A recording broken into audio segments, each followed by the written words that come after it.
सच्ची मोहब्बत के ज़ख्म इतने गहरे होते हैं कि सारी उम्र नहीं भर पाते।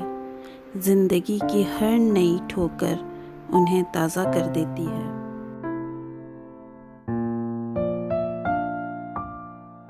सबसे पहले वही लोग साथ छोड़ते हैं जो हमेशा साथ रहने के वादे करते हैं।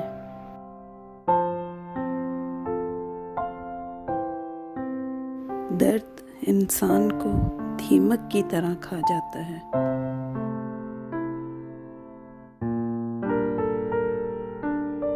जज्बात में किए गए फैसलों पर हम उस वक्त पछताते हैं जब वक्त हाथ से निकल जाता है।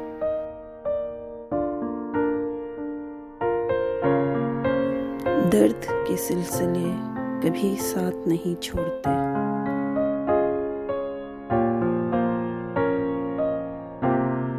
जितनी खुशियाँ ढूंढने की कोशिश करोगे उतने ही ज़्यादा दुख मिलेंगे।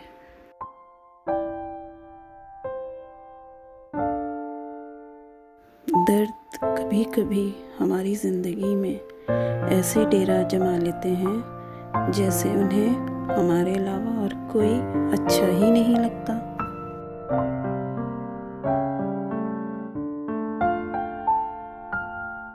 वफ़ा सीखना चाहते हो तो टूटे हुए लोगों की सोहबत इख्तियार कर लो।